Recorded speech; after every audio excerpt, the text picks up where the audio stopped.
সকল শিক্ষার্থীকে স্বাগত জানিয়ে শুরু করছি ম্যাথ ক্লাস। আজকে আমি ম্যাথ ক্লাসে পঞ্চম শ্রেণীর গণিতের অনুশীলনী 6 এর খ, পৃষ্ঠ নম্বর হচ্ছে 64, প্রশ্ন নম্বর হচ্ছে 10, সমাধান করো, এর নম্বর হচ্ছে 3। দেখো এখানে নম্বর 3-এ সাজ্জাদ সাহেবের 24,000 টাকা ছিল। তিনি এই টাকার 12/5 এতিমখানায় এবং 8/3 শিক্ষা প্রতিষ্ঠানে দান করলেন। তার কাছে কত টাকা আছে? দেখো এখানে শুধুমাত্র এই দান করার পর তার কাছে কত টাকা আছে সেটা বের করতে পারছে।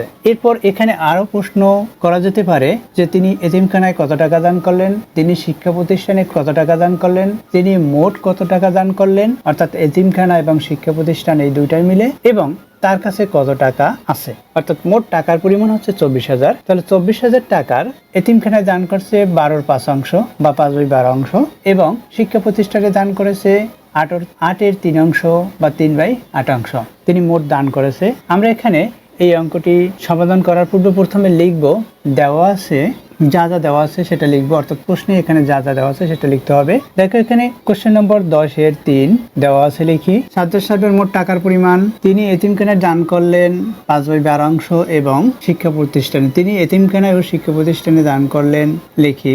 তিনি এতিমখানায় 5/12 এবং শিক্ষা প্রতিষ্ঠানে 3/8 দান করলেন।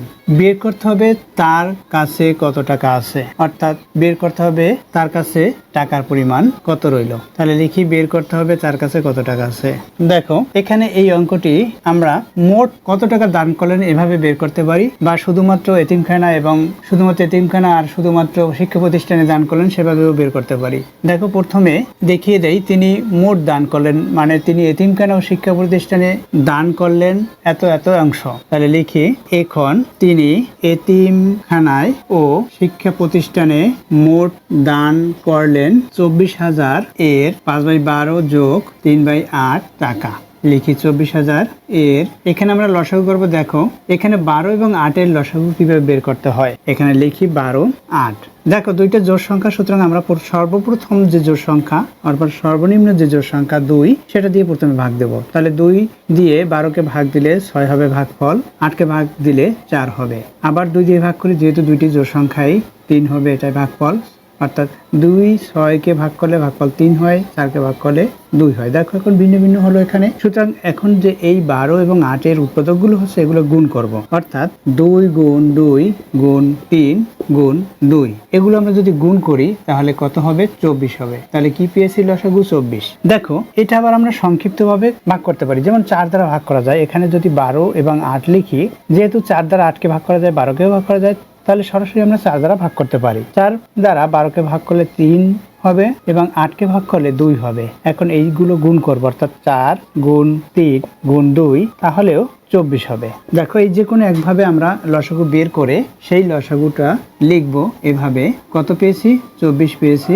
এখন এই যে লসাগু যেটা পেয়েছি সেটাকে প্রত্যেকটা ভগ্নাংশে হর দ্বারা ভাগ করব। যেমন 12 দ্বারা যদি এই 24কে ভাগ করি, ভাগফল হবে 2, অর্থাৎ 12 ঘরে গুণের নাম তো পরে 12 দুগুণে 24, 2। যে ভাগফল পেয়েছি সেই ভাগফল এই 5-এর সাথে গুণ করতে হবে, অর্থাৎ লবের সাথে গুণ করতে হবে।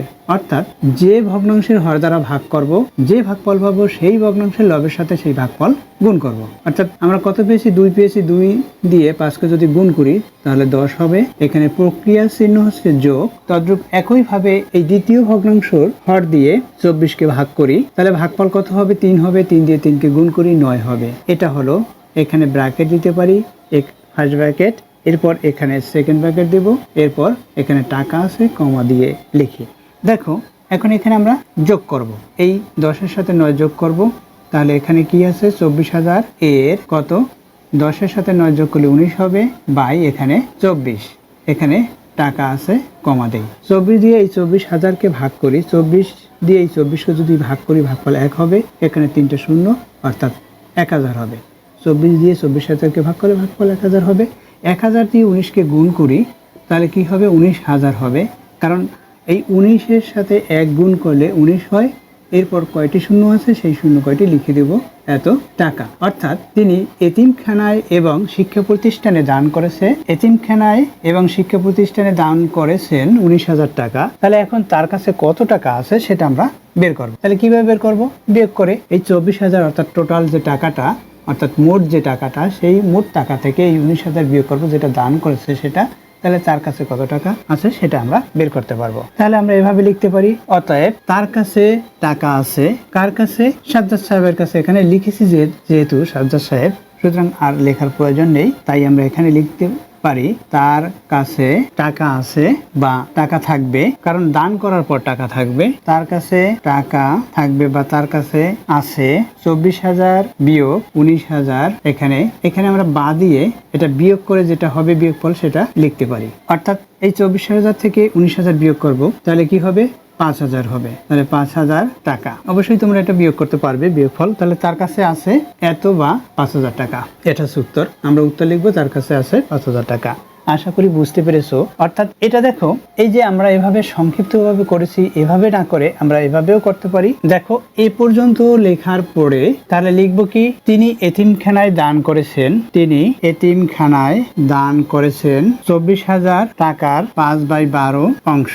এভাবে লিখতে পারি, বা 24,000 এর 5/12 টাকা, এভাবেও লিখতে পারি। ইকুয়াল কত হবে? এই 12 দিয়ে 24কে ভাগ করি, 2 হবে। এখানে 3টি শূন্য আছে, 3টি লিখে দেই। অর্থাৎ এখানে 2,000 টাকা, এর সাথে 5 গুণ করব। এই যে 2,000 টাকার সাথে 5 গুণ করলে হবে 10,000 টাকা। এখানে আমরা 10,000 টাকা লিখব। এই 10,000 টাকা লিখেছি, এত টাকা। এতিমখানায় দান করেছেন 10,000 টাকা, এবং শিক্ষা প্রতিষ্ঠানে দান করেছেন, শিক্ষা প্রতিষ্ঠানে, এরপরে এইখানে দান লেখা আছে, সুতরাং কমা ব্যবহার করতে পারি। দান করেছেন কত? 24,000 টাকার এখানে 3/8 অংশ সমান দিয়ে 8 দিয়ে 24কে ভাগ করলে এখানে 3 লিখতে পারি। এখানে 3টি শূন্য আছে, 3টি শূন্য লিখে দেই। এটা 3টি শূন্য বাদ পড়লো, অর্থাৎ 3,000। 3,000-এর সাথে এখানে 3 গুণ করব, অর্থাৎ 9,000 টাকা হবে। এই 9,000 টাকা, এখানে টাকা লেখা আছে বিধায় কমা চিহ্ন ব্যবহার করি। এখন মোট দান করেছে, দেখো এটার সাথে এটা যোগ হবে। মোট দান করেছেন, এই 10,000-এর সাথে 9,000 যোগ হলে 19,000 টাকা হবে। এখানে দেখো 19,000 টাকা। এরপর আমরা 24,000 থেকে 19,000 বিয়োগ করব, সেই একইভাবে পাবো। অর্থাৎ তিনি মোট দান করেছেন, এটা লিখতে পারি। অতএব মোট দান করেছেন, এভাবেও লিখতে পারি। মোট দান করেছেন, এখানে 10,000 যোগ 9,000 বা 19,000, এখানে 19,000 টাকা। অর্থাৎ তারপর এরপরে এইটুকু করতে হবে। দেখো এভাবে ভিন্নভাবে বের করেও একই উত্তর পাওয়া গেল। আশা করি বুঝতে পেরেছো এই অঙ্কটি কিভাবে করতে হবে। যে কোনো এক নিয়মে তোমরা করবে, হয় তোমরা এভাবে করবে, এই লেখা আছে দেওয়া আছে পরে এইটুকুর পরে এদিকে করবে, অথবা দেওয়া আছে পরে এরপর এই হইতে এইটুকু করে তার কাছে আছে এত টাকা, এভাবে করবে। আশা করি বুঝতে পেরেছো কিভাবে এই অঙ্কটি করতে হয়। এতক্ষণ ম্যাথ ক্লাসের সাথে থাকার জন্য সকলকে ধন্যবাদ জানিয়ে আজকের মতো বিদায় নিচ্ছি।